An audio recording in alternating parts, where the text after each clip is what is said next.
everyone, it's Kai. I'm right in the middle of kitting up my first Heaven and Earth Designs chart, and I wanted to take a moment to record what I'm doing and walk you guys through my process in case you're curious about it, or if you're looking for like how other people kit up like big full coverage pieces like this. This is my very first big full coverage piece that wasn't like a dimensions kit. I've come up with some pretty extra systems, but this is what makes me happy, so this is what I'm doing. I'm going to be stitching June Blooms, charted by Heaven and Earth Designs, artwork by Margaret Morales. And this is going to be recorded in pieces parts because I don't have all of my supplies together, but I'm going to, I wanted to go ahead and just showcase this process anyway. So first off, let me go through my floss storage and how that system works, and then I'll take you through pulling out all of the colors and then getting them organized into what I'm calling my floss book. So I shared this a little bit at the end of floss tube number 4, where my favorite project cases. There's something that I designed myself. It's like a little fabric book with plastic photo pages for me to store my threads while I'm stitching up a project. So I'm going to be doing something very similar for a 90 color Heaven and Earth Designs chart. So yeah, let's go ahead and get things explained. Okay, so the framing is going to be a little awkward here, but that's just how it is. So this is my floss box. So this is an under the bed shoe organizer drawer. It has a plastic housing that lives over on my shelf just over there. And inside this drawer, I have drawer organizers that I picked up from Walmart that are like the perfect size to hold my floss away baggies. And inside each floss away baggie is a card with the DMC number. And then I like to keep all of my kit threads in with my DMCs, but I keep them on separate cardstock floss drops just so I know, just so I can tell them apart easier, because I like to stitch a lot of dimensions kits, and since you can't buy the individual dimensions threads, I like to keep my leftovers just in case for some reason I run out of a particular dimensions color in when I stitch a different kit. But my DMC flosses I keep on clear acrylic floss drops with some vinyl labels that I made myself. So this is where all my thread lives when it's not in a project. The purpose of the index cards is when I go to take a bag of floss out for a project, I can then slide the index card in where that floss bag lives. That way when I'm unkitting, or that way when I'm dekitting at the end of the project, I can just come back here and go, oh, well, this is where 647 lives. So I then take the card out of that spot, put it back in the baggie, and then put the baggie back in its place. So that's my floss storage system. So when I get a new order of floss in, like I just did for June Blooms, I had to order a bunch of threads. What I will do is I will sit down and I will make up my floss away baggies and index cards and get the skeins dropped on the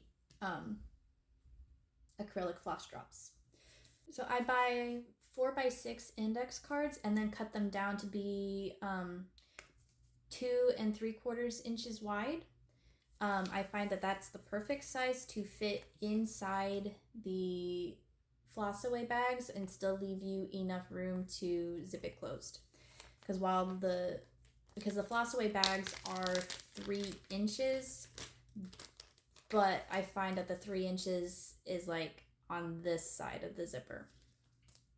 So get my index card that I pre-cut down, and then I write the DMC code up in the upper left. Then on the bag itself, I write the DMC up here just in case I ever decide to get into other brands. Then I know where my DMC is versus my other brands.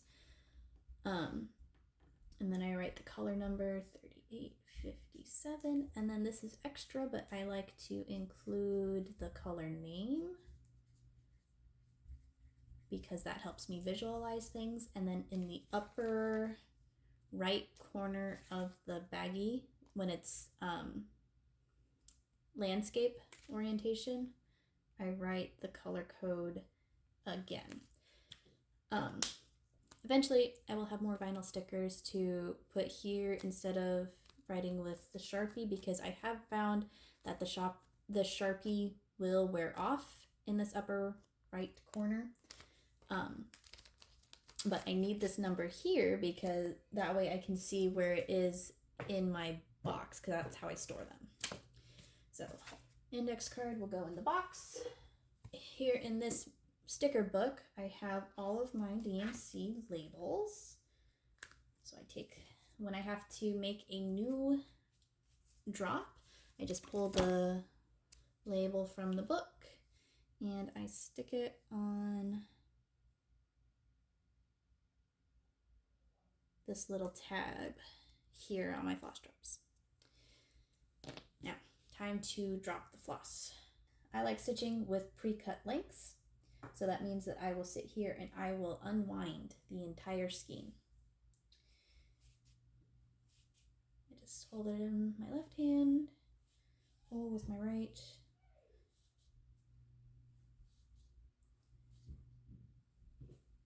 and then match up the ends and pull it till I get to the middle of the middle of the skein. So I have found personally that like 1/8 of a skein is the perfect stitching length, especially since I like doing loop starts whenever possible. So I just take the skein and I fold it in half and in half and in half until I end up here where I have a loop of 1, 2, 3, 4 strands. I cut that in half.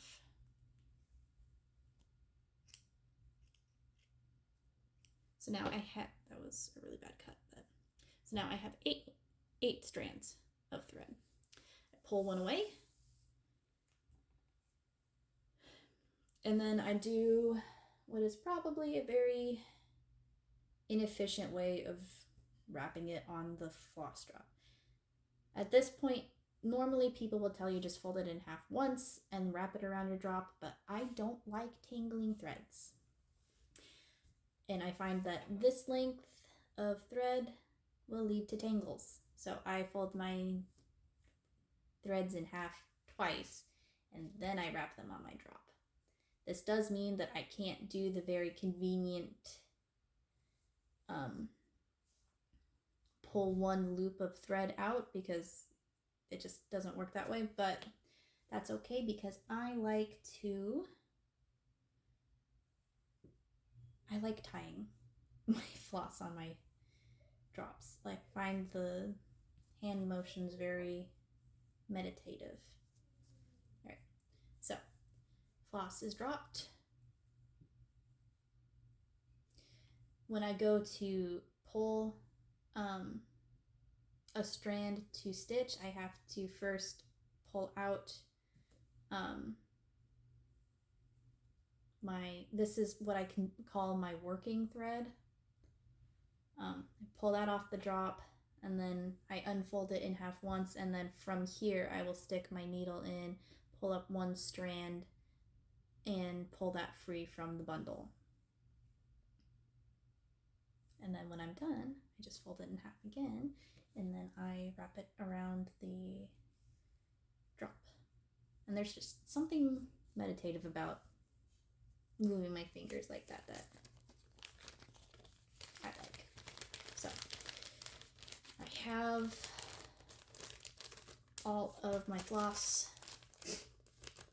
from my order dropped and bagged, and put it over here on my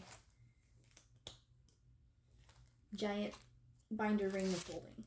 This was all of the new floss that I bought, but it is not every floss that I need for the project. So what I will do is I will go through my checklist, make sure it's on. If it's not on the ring, then I'll pull it from the box, take the card out,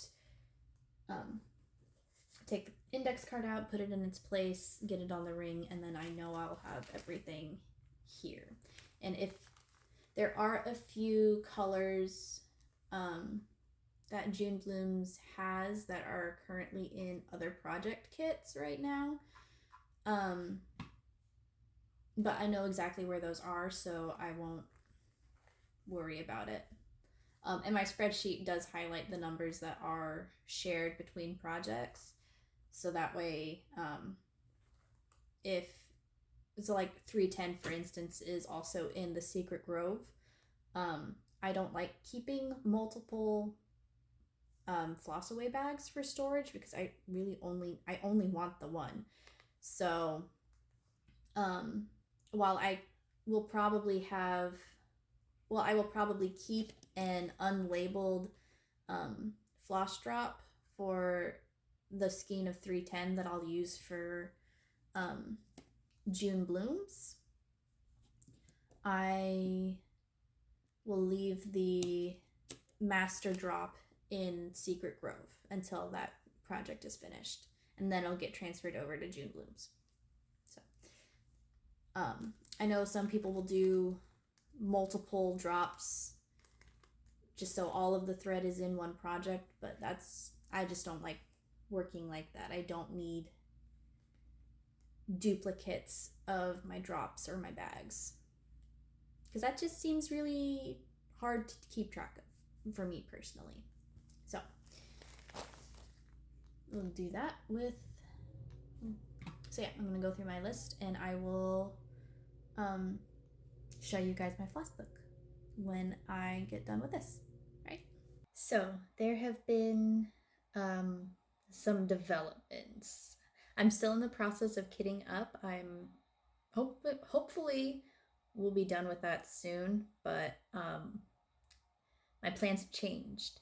So initially I was talking about storing my floss in like a book with trading card binder sleeves, and I got my book in and it is absolutely 100% not gonna work. The floss just takes up too much space in the pocket sleeves, and they're really slick. So I'm gonna have floss falling out all over the place. So this binder book is not going to work for floss storage, and I was incredibly bummed about that. Even though I already store my floss on drops and they do have a hole to like put on binder rings, I don't like stitching with them on binder rings because I do not like my threads getting all tangled. It is a ginormous pet peeve of mine.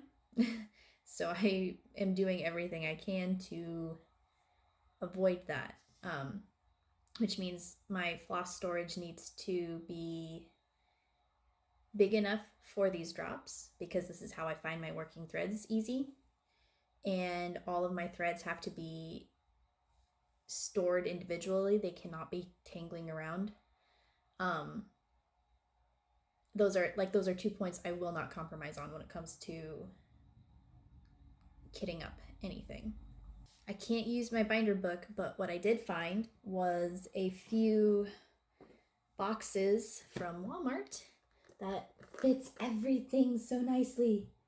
Like, look at this. This is a 32 compartment bead organizer that I got from Walmart. I will go ahead and link this specific box in the description, so in case you're also like me and you're also stitching with these floss drops and you also don't like tangling threads, or maybe you just need like a better bobbin box. I actually don't know if regular bobbins will fit in this because I never used bobbins, so I don't have any on hand.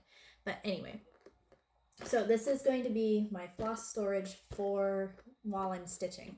And yeah, I'm just really pleased that I was able to find this solution, because my next idea was going to be keeping them in my floss away bags and doing like 10 to 15 bags on a binder ring, which I have enough of, but I still wasn't really super looking forward to that system either. So yeah, my plan right now is to make up some labels to go in the back side of each compartment that have the DMC number and the chart symbol. And then I will paste them inside the compartments. That way I know where, that way I can see where things go. So yeah, now that I have all of my floss dropped and organized into my boxes, I'm going to make labels with the DMC number and the chart symbol and get those in the compartments. And then, so I'll make sure to record some footage of me making the labels and getting them in the boxes, just so you guys can see. So yeah, that's all I've got for now. I'll see you in a bit. Okay, so making the labels for my floss box and the backs of my floss drops. Let me really quickly go over what I'm doing here. So I'll turn you around so you can see my computer screen, because that's where I'm working. Okay, so what I've got going on here is I have a Google Docs set up with a 6 column by 15 row table, and I've got all of the DMC codes typed in, and then over here I have a screenshot of the PDF file with the chart key pasted in. This is just open up in MS Paint, and what I'm doing is I'm going through with a select tool, and let's see, where am I at? 3746. I go over here to where 3746 is, and I just select the symbol, copy, paste it into the Google Doc table, resize it so it's as small as it can be so it all fits on one line, and I just keep going through and doing that for all 90 colors. Now the reason that I'm doing this personally is so that I can control the size of my labels a little bit better. Like, I have seen people print off the chart PDF and then trim it themselves and then tape the symbols to their bobbins or drops or whatever. But I didn't want to do that because that seemed like a waste of paper.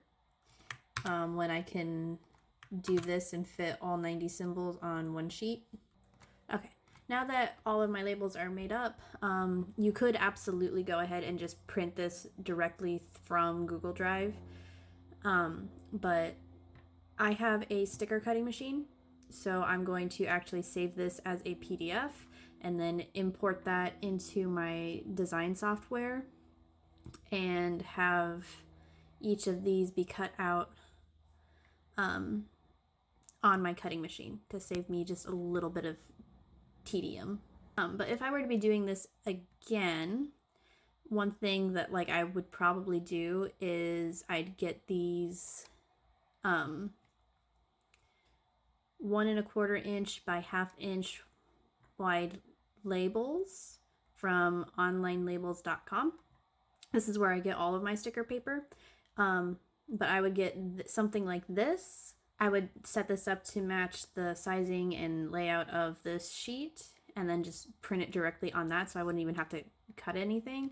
And I would heavily recommend the removable white mat if you don't want, or if you want to be able to reuse your bobbins or drops or whatever. But since I don't have the time to wait for this to come in, I'm going to instead run this through my sticker cutting machine. And I have some space down here at the bottom. I think I'm going to go back and screenshot the symbols page again and get one long strip of just the symbols, so I can print them out a little bit bigger and then put them on the back of my floss drops. These labels here are going to be for the inside of the floss boxes. So I will show you guys that when that is all done, but I just wanted to quickly show you like how I was making the labels for the inside of the box first, in case, you know, you were curious. So yeah, I will go ahead and get those all made up, and I will see you guys next time. All right, so everything is labeled. I've got my labels printed up and cut out, and it's all in my boxes. So let me show you what I've got. I can't remember if I showed this yet or not. I've been doing this over the course of like a couple weeks, but I've got a box for my floss. This is a 32 compartment bead organizer that I picked up from Walmart, and it is exactly big enough to fit my floss drops, which I am really excited about. So I have one compartment for each drop. And then as you can see, here, let me pull this one out. My compartments are labeled with the DMC code and the chart symbol. And then on the backs of my floss drops, which were already labeled with the DMC code, I have the chart symbol on them. And since this is a 90 color chart, I have 3 boxes of floss. So I also have each box labeled with like box number 1 and then what colors are inside of it.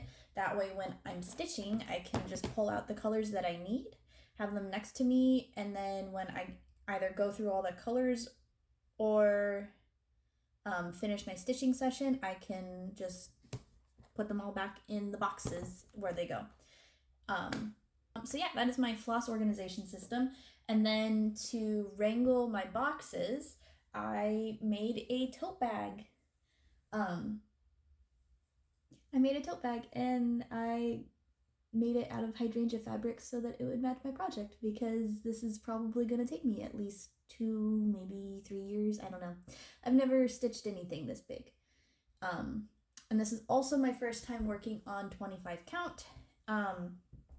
And I'm finding it's making me stitch just a little bit slower, but I think that's also because I don't have quite like exactly the right setup for stitching in a nurge hoop. But I'll be going into that in my actual flosstube episode.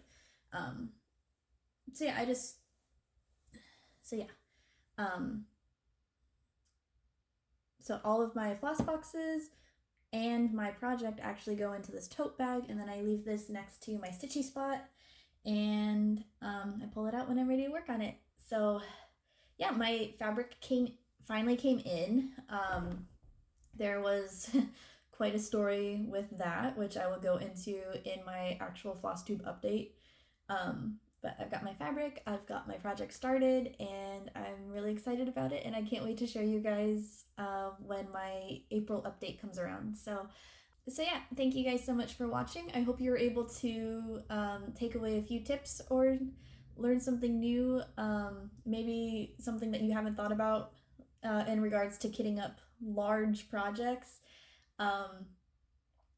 There are many ways to do it, and I've shared this with a few Discord servers, and a lot of people were like really impressed by it, so I figured I'd share it with the wider flosstube community as well. So yeah, thank you guys for watching. I hope you stick around for my next flosstube update on May 1st. That way you can see the project that I'm working on. All right, I'll see you guys later. Bye friends, happy stitching.